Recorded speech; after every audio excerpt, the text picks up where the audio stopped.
태초에 하나님이 천지를 창조하시니라.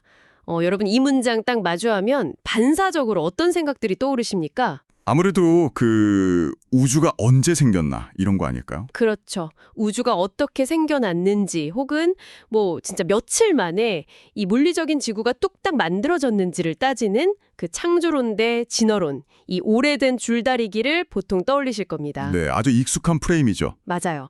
그런데 오늘 저희 심층탐구에서는요, 이 익숙하고 낡은 논쟁의 프레임에서 완전히 빠져나올 겁니다. 오, 완전히요. 네, 완전히요. 오늘 저희가 다룰 자료의 핵심 목표는 단 하나거든요. 창세기 1장 1절에 등장하는 단 하나의 히브리어 단어, 바로 땅을 뜻하는 하아레츠. 이 단어를 현미경 들여다보듯 파헤쳐 볼 겁니다. 하아레츠. 정말 중요한 단어죠. 네, 놀랍게도 이 자료들을 보면 이 단어가 단순히 지구라는 암석 덩어리를 가리키는 게 아니더라고요. 성서 전체의 거대한 퍼즐을 푸는 일종의 마스터키로 작동하고 있다는 점을 짚어주고 있습니다. 네, 사실 우리가 성서를 읽을 때 흔히 범하는 오류 중 하나가 있어요. 어떤 거죠? 이 텍스트를 현대의 과학 교과서나 물리적 우주의 기원을 설명하는 책으로 취급하려는 태도거든요. 약간 과학책 읽듯이? 그렇죠. 그런데 고대 근동사회에는 이미 수많은 창조 설화들이 존재했습니다. 바빌론의 에누마 엘리시 같은 신화들이 아주 대표적이죠. 네네, 들어본 적 있습니다. 성서의 저자들은 그런 기존의 신화적 모티프들을 그냥 가져온 게 아니라요. 완전히 다른 신학적 메시지로 뒤집어버리는 그 전유의 방식을 취했습니다. appropriation이라고 하죠. 기존의 맥락을 싹 바꿔서 다른 의미로 써먹는 거네요. 정확합니다. 그러니까 물리적인 하늘과 땅이 어떻게 생겼느냐를 논증하려는 게 아니라 에레츠, 즉 땅이라는 은유적 공간을 빌려와서 사실상 인간 내면의 상태와 영적인 목적지를 이야기하고 있는 겁니다. 와, 그렇다면 창세기 1장 1절의 그 거대한 선언이 우주 탄생의 순간을 찍은 사진이 아니라는 거군요. 네, 이 대목에서 진짜 매력적인 점은요. 그 1장 1절의 선언이 하나의 독립된 우주적 사건이라기보다 창세기 1장 2절부터 저기 요한계시록 끝까지 이어지는 그 모든 내용에 대한 일종의 요약본이자 주석에 불과하다는 겁니다. 세상에, 창세기 2장부터 요한계시록까지가 전부 1장 1절의 주석이다. 이거 진짜 도발적인 명제인데요. 그렇죠. 인간 존재에 대한 기나긴 서사의 완벽한 서론인 셈이죠. 좋습니다. 창세기 1장 1절이 사실상 전체를 관통하는 요약본이라면 그 땅, 그러니까 에레츠가 물리적인 흙더미가 아니라면 대체 어떤 인간의 상태를 의미하는 걸까요? 그걸 이해하려면 지도를 좀 펼쳐봐야 합니다. 역사적인 공간으로 넘어가는 거군요. 여러분, 머릿속에 중동 지도를 한번 쓱 그려보시죠. 성서의 내러티브를 쭉 따라가다 보면 이스라엘 백성들이 거쳐가는 4개의 굵직한 공간이 등장하잖아요. 네, 맞습니다. 애굽, 광야, 가나안, 그리고 바빌론이죠. 지리적으로는 다 뚝뚝 떨어져 있는 다른 곳인데 오늘 자료를 보면 서사적으로는 이 4공간이 모두 에레츠라는 개념 안에서 묶인다고 하더라고요. 네, 그 4개의 공간이 인간이 겪는 영적, 심리적 상태의 변화를 고스란히 보여주는 아주 훌륭한 모델입니다. 그럼 하나씩 짚어보죠. 첫 번째 땅은 어딘가요? 첫 번째 에레츠는 바로 애굽, 히브리어로는 미츠라임입니다. 그 유명한 이집트. 때마다 살기 위해서 남쪽 애굽으로 내려가거든요. 그렇죠. 먹고 살아야 하니까요. 특히 요셉 시대의 이스라엘 민족은 나일강 하구의 고센 평야라는 그 엄청나게 비옥한 땅에 정착을 합니다. 거기서 400년 동안 인구가 기하급수적으로 늘어나면서 엄청난 풍요를 누리죠. 400년이면 진짜 긴 시간인데. 네.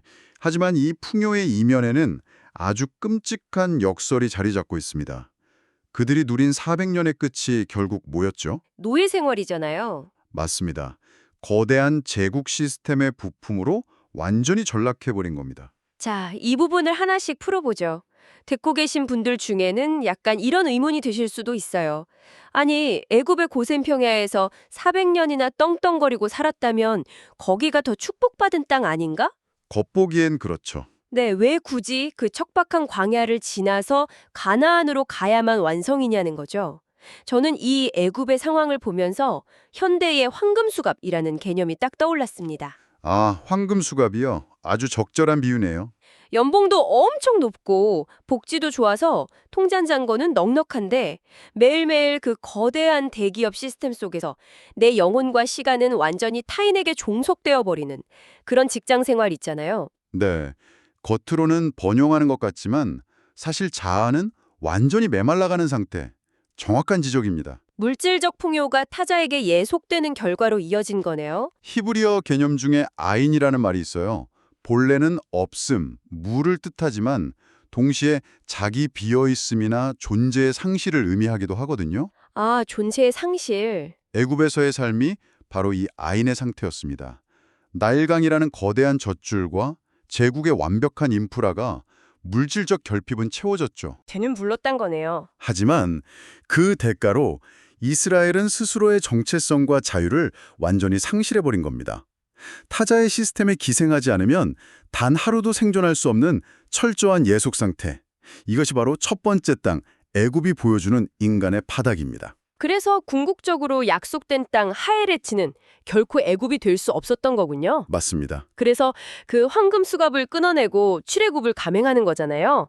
그렇게 애굽을 빠져나와서 두 번째 에레치인 광야, 이 미드바르라는 혹독한 과도기를 거칩니다. 그리고 마침내 세 번째 땅인 가나안에 도달하죠. 네, 드디어 약속의 땅에 도착하죠. 그런데 전문가님, 여기서 제가 좀 짚고 넘어가고 싶은 게 있습니다. 네, 말씀하시죠. 본문 자료를 보면 가나안의 어원적 의미가 상인, 그리고 고객 앞에서 겸손해야 하는 상인의 특성에서 비롯된 온유, 겸손과 맞닿아 있다고 나오거든요. 네, 낮아지는 땅이라는 의미가 내포되어 있죠. 아니, 솔직히 이 부분은 바로 납득이 안 가요. 이스라엘 백성이 가나안에 들어갈 때 철저하게 피를 흘리는 정복 전쟁을 치르지 않았습니까? 아, 여호수아서의 기록들을 말씀하시는군요. 네, 칼과 창으로 원주민들을 다 쓸어버리고 차지한 피비린내라는 땅인데 대체 그게 어떻게 온유함과 겸손의 영적 상태를 상징할 수 있는 건가요? 아주 날카로운 질문입니다. 이 부분은 역사적 사실로서의 정복전쟁과 성서저자들이 신학적으로 구성해낸 약속의 땅으로서의 가나안을 조금 분리해서 볼 필요가 있습니다. 아, 신학적인 은유로 봐야 한다? 네, 지정학적으로 애굽과 가나안의 가장 큰 차이가 뭔지 아십니까? 글쎄요, 뭐가 있을까요? 바로 물입니다. 물이요? 네, 애굽은 인간이 통제할 수 있는 거대한 나일강이 있었어요. 수레를 돌려서 관계농업을 할 수 있는 철저히 인간의 노력과 시스템으로 굴러가는 땅이었죠. 아하, 내가 노력하면 물을 끌어올 수 있는. 반면에 가나안은 산악지대이자 천수답입니다. 선수답이면 비만 기다려야 하는 논이잖아요. 맞습니다. 하늘에서 비, 그러니까 이른 비와 늦은 비가 제때 내리지 않으면 그대로 굶어 죽는 땅입니다. 와, 그러니까 가나안은 인간의 통제력이 전혀 먹히지 않는 땅이라는 거군요. 그렇습니다. 가나안이라는 공간 자체가 위를 쳐다보면서 하늘의 처분에 온전히 기대야만 생존할 수 있는 그런 구조적 결핍을 가지고 있어요. 아, 이제 연결이 되네요. 정복전쟁이라는 표면적인 폭력성 이면에 성서 텍스트가 의도적으로 배치해둔 진짜 가나안의 속성은 바로 절대적 의존입니다. 내 힘으로 물을 끌어올릴 수 없으니까 하늘, 즉 하샤마임에서 비가 내리기만을 바라는 겸손한 상인의 자세. 내 자아의 시스템이 무너지고 하늘의 뜻에 온전히 기대는 상태. 네, 그 온유함의 상태가 바로 세 번째 에레츠가 함의하는 진짜 의미입니다. 나일강이라는 든든한 보험을 버리고 매일매일 하늘만 쳐다봐야 하는 상태로 들어가는 것. 그 자체가 신학적인 의미의 겸손이었군요. 맞습니다. 자, 그렇게 가나안에 정착했으면 이야기가 해피엔딩으로 다 끝나야 할 텐데 역사는 또 거기서 멈추지 않죠. 이스라엘의 역사가 참 파란만장하죠. 네, 이스라엘은 결국 북방의 제국 바빌론으로 포로로 끌려갑니다. 여기서 네 번째 에레츠가 등장하는 건데요. 이 바빌론이라는 공간도 단순한 물리적 유배지가 아니더라고요. 네, 바빌론은 그들이 하늘을 향한 겸손을 잃어버리고 다시 지식과 교만으로 무장하다가 스스로 갇혀버린 감옥이라고 볼 수 있습니다. 아, 스스로 만든 감옥이요? 이스라엘은 가나안에서 율법과 제사라는 자신들만의 종교적 시스템을 구축했어요. 그런데 그것이 타락해서 결국 애굽 못지않은 거대한 억압 구조를 다시 만들어냈죠. 애굽을 탈출해놓고 가나안에서 자기들이 또 애굽을 만든 거네요. 네, 그 교만의 결과로 바빌론이라는 낯선 땅으로 끌려가서 정체성이 철저히 붕괴되는 뼈저린 경험을 합니다. 참 아이러니합니다.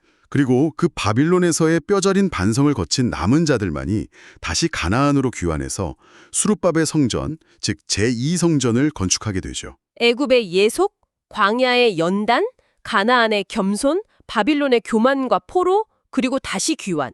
이 거대한 역사적 사이클이 돌아가는 거군요. 네, 이 모든 굴곡 속에서도 변하지 않는 지향점은 오직 하나입니다.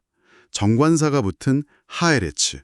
결국 궁극적인 약속의 장소인 가나안을 향한 영적 여정인 거죠. 애굽에서 바빌론까지 그 지독한 역사의 수레바퀴를 굴리면서 인간이 마침내 도달해야 할 내면의 항태를 보여주었다는 건데요. 여기서부터가 진짜 흥미로워지는 지점입니다, 여러분. 네, 이제 무대를 창세기로 옮겨볼까요? 네, 이 4단계의 역사적 과정이 놀랍게도 창세기 1장과 2장의 창조 이야기, 그러니까 제1, 제2 원형에 이미 설계도처럼 내장되어 있다는 사실입니다. 이 연결고리가 정말 기가 막히죠. 저는 이 분석 자료를 보면서 마치 구글 지도에 주민 기능을 켜놓은 것 같다는 느낌을 받았어요. 우주에서 점점 내안 마당까지 확대해 들어가는 느낌이랄까요? 아주 훌륭한 비유입니다. 창세기 1장에서 첫째, 셋째, 다섯째, 여섯째 날에 등장하는 하에레츠가 이름은 같은데 상태와 기능이 점진적으로 달라지거든요. 네네. 창세기 1장의 우주적 관점에서 바라본 거시적인 제1원역이라면 2장의 에덴 동산 이야기는 카메라를 훅 당겨서 미시적으로 들여다보는 제2원형입니다. 여기서 그 땅이 4개의 층위로 더 명확히 분화되기 시작하죠. 자, 그럼 그 카메라 앵글이 좁아지는 과정을 우리도 같이 한번 줌인 해보죠. 처음에 렌즈에는 대륙 전체, 땅 전체를 뜻하는 하아레츠가 잡힙니다. 네, 가장 넓은 의미의 땅이죠. 그러다 휠을 한번 딱 굴리면 특정 지역의 들판, 하샤대로 줌인이 되고요. 한 번 더 굴리면 그 들판을 구성하는 흙, 즉 땅 그 자체인 하아다마로 좁혀집니다. 맞습니다. 경작할 수 있는 상태의 땅이죠. 그리고 마침내 렌즈가 가장 깊이 클로즈업에 들어간 곳에 그 흙가루로 빚어진 사람, 아담 아파르, 먼지 사람이 등장하는 거죠. 와, 완벽한 문학적 하관 구조입니다. 이 언어학적 주민이 핵심이에요. 결국 우주에서 사람의 내면으로 들어온 거네요. 네, 우주에서 시작한 창조의 시선이 최종적으로 머무는 곳은 거대한 자연이나 화려한 우주가 아닙니다. 가장 미천하고 부스러지기 쉬운 재질, 아파르, 즉 먼지나 티끌로 만들어진 한 인간의 상태예요. 아파르가 먼지라는 뜻이군요. 네, 아파르는 구조적 형태를 아예 유지할 수 없을 정도로 철저히 부서진 흙가루입니다. 건축자재로는 완전 빵점이죠. 쓸모가 없어요. 벽돌을 만들 수가 없으니까요. 그런데 재미있는 건 흙이 완벽하게 부서져서 자신만의 단단한 형태를 포기했을 때 비로소 물을 머금고 씨앗을 품어낼 수 있는 가장 좋은 밭이 된다는 겁니다. 아, 부서져야만 씨앗을 품을 수 있다. 네, 이것을 더 큰 그림과 연결해 본다면 야훼가 창조하고자 했던 궁극의 에레츠는 물리적인 영토가 아니라 이 부서지고 낮아진 아담 아파르라는 존재 자체였던 겁니다. 와, 부서진 흙가루야말로 진짜 완성된 창조물이었다. 그렇다면 에덴 동산에서 아담과 하와가 선악과를 따먹고 타락하는 사건도 완전히 다르게 읽히는데요. 단순히 말 안 들어서 벌 받는 이야기가 아니잖아요. 맞습니다. 선악을 알게 하는 나무의 열매를 먹었다는 건 곧 인간이 스스로 무엇이 옳고 그른지를 판단하고 통제하려는 지식의 주체가 되었다는 뜻입니다. 내가 왕이 되겠다는 거네요. 지식이 들어오면 에고가 단단해집니다. 아파르처럼 부서져 있던 부드러운 흙이 자기만의 잣대와 지식으로 무장하면서 아주 딱딱한 콘크리트처럼 굳어버리는 거죠. 콘크리트에는 씨앗을 심을 수가 없죠. 단단해진 흙에는 더 이상 생명의 씨앗이 발아할 수 없습니다. 그래서 신은 너는 흙이니 흙으로 돌아가라 라고 선고를 하는 겁니다. 잠깐만요. 우리가 보통 너는 흙이니 흙으로 돌아가라 이 구절을 죽음에 대한 심판이나 저주로만 읽어왔잖아요.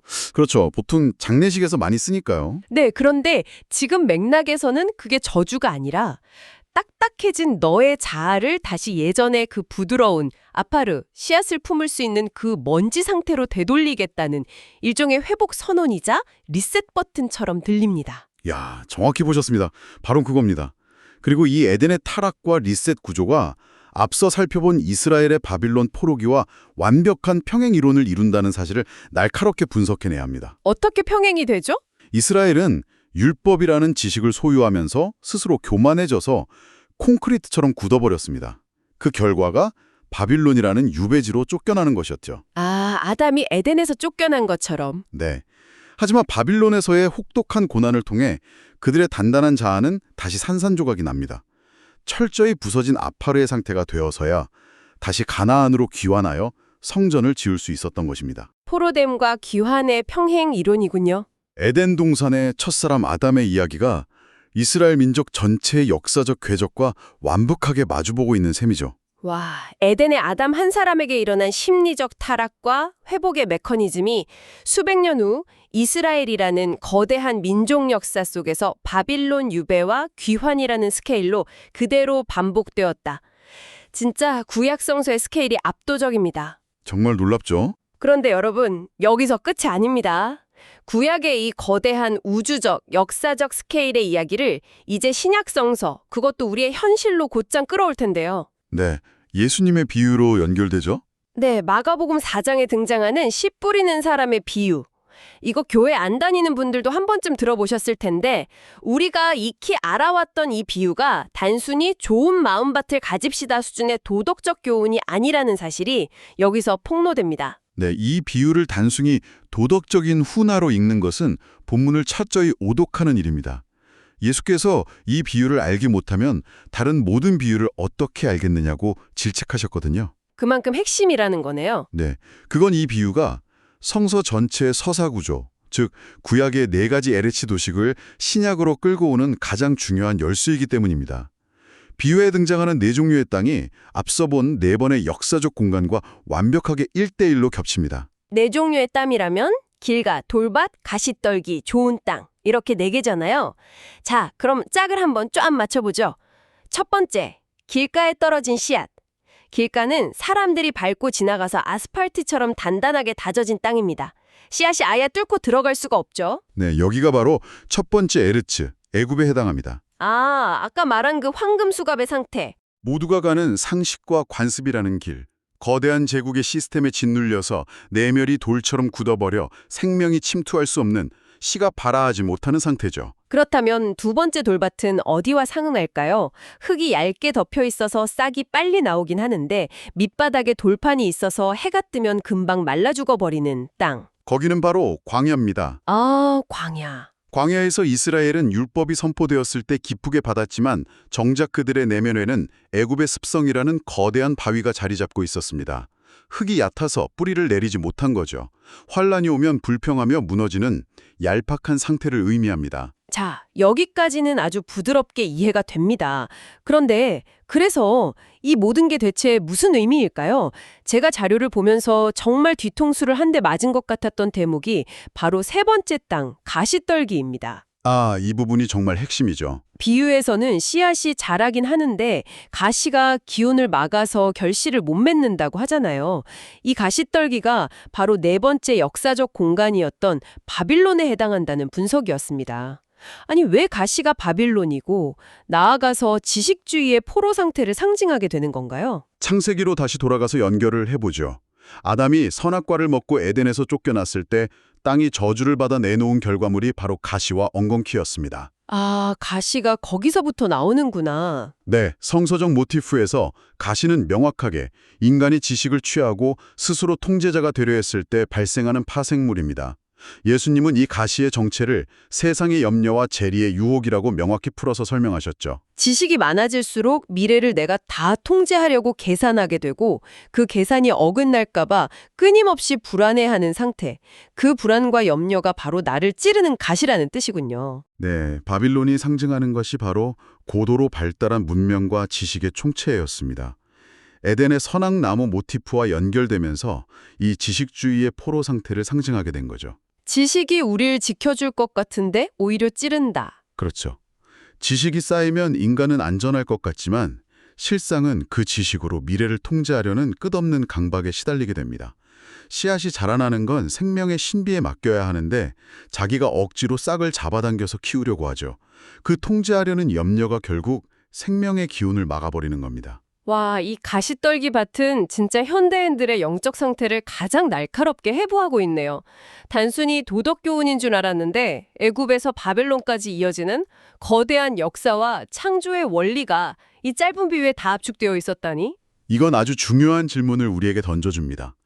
에레치라는 단어에 단 하나의 고정된 정의를 내리는 것은 성서의 맥락을 완전히 망치는 일이라는 걸 보여주죠. 에레치는 물리적 땅이 아니니까요. 네. 에레치는 다양한 상태를 담는 그릇입니다. 그리고 최종 목적지는 물리적인 땅이 아니라 언약이 결실을 맺는 아담 아파르, 즉 가장 적합한 내면의 상태로 수렴된다는 인사이트를 도출해낼 수 있는 거죠. 그렇다면 이제 마지막 네 번째 밭, 30배, 60배, 100배의 결실을 맺는 좋은 땅. 여기가 바로 궁극의 가나안이자 아담 아파르, 그 부서진 먼지와 만나는 지점이겠군요. 네. 여기서 좋은 땅 할 때 좋다는 형용사는 윤리적으로 착하다는 뜻이 아닙니다. 농사짓기에 가장 적합한이라는 기능적 의미죠. 씨앗을 품기에 가장 적합한 흙. 덩어리 지지 않고 산산이 부서진 부드러운 먼지, 아파르여야만 합니다. 자기만의 고집스러운 텍스처를 버리고 씨앗이 뿌리가 뻗어나가는 대로 공간을 내어주는 수용성, 에고가 완전히 해체된 온유와 겸손의 상태입니다. 거기서 드디어 하늘과 땅이 만나는군요. 네, 이 준비된 좋은 땅에서 비로소 하늘 하샤마임과 땅 하에레치가 하나의 신비로 결합하여 거대한 생명으로 폭발하는 겁니다. 와, 거대한 퍼즐이 완벽하게 맞춰졌네요. 오늘 우리는 창세기 1장 1절에 땅이라는 단어 하나를 들고 엄청난 여정을 통과했습니다. 이 텍스트는 지구라는 물리적 공간의 기원을 따지는 과학 논쟁의 대상이 전혀 아니었습니다. 네, 절대 아니죠. 오히려 애굽의 화려함부터 바빌론의 지식주의를 거쳐 궁극의 온유함인 가나안에 이르기까지 인간의 상태와 영적 여정을 보여주는 문학적이고 신학적인 거울이었습니다. 네, 문자라는 껍데기에만 집착하면 그 아래 흐르는 이 깊은 심연의 메시지를 놓치게 됩니다. 태초에 하나님이 천지를 창조하셨다는 선언은 지극히 현재 진행형의 웅장한 서사시인 거죠. 자, 이쯤에서 듣고 계신 여러분께 묻지 않을 수 없습니다. 지금 여러분의 삶은 어떤 LH를 통과하고 계십니까? 겉보기엔 퉁여벗고 통장 잔고는 넉넉하지만 영혼은 예속된 애굽인지, 아니면 수많은 지식과 염려에 찔리고 있는 가시떨기 바빌론 단계인지 스스로 질문해 보셨으면 좋겠습니다. 네, 철저히 자아를 내려놓고 온유한 먼지의 상태로 돌아가라는 아주 깊은 초대니까요. 오늘 이 심층 탐구가 여러분의 굳은 생각에 깊은 균열을 냈기를 바랍니다. 마지막으로 본문에서 파생된 아주 새롭고 도발적인 생각거리를 하나 던지면서 마무리하겠습니다. 네, 본문에서 가나안의 어원적 특성이 온유와 겸손이라고 했죠. 네. 반대로 바빌론, 즉 가시떨기는 지식주의의 포로가 된 상태를 상징했습니다. 그렇다면 현대 사회에서 우리가 끊임없이 더 많은 지식을 쌓고 남들보다 우위에 서서 누군가를 정복하려고 애쓰는 이 모든 눈물겨운 노역들이 네. 사실은 우리를 궁극적인 약속의 땅인 가나안에서 멀어지게 만들고 영원히 바빌론의 가시덤불 속에 갇혀있게 만드는 가장 큰 원인이 아닐까요? 정말 묵직한 질문이네요. 진정한 성장은 무언가를 쟁취하는 것이 아니라 씨앗을 품어낼 수 있는 낮아진 흙, 아담 아파레가 되는 것일지도 모릅니다. 여러분의 땅은 지금 무엇을 품기 위해 비워져 있습니까? 이번 심층 탐구 순서는 여기까지입니다. 다음에도 우리의 관념을 산산조각 낼 흥미로운 자료를 들고 찾아오겠습니다. 함께해 주셔서 고맙습니다.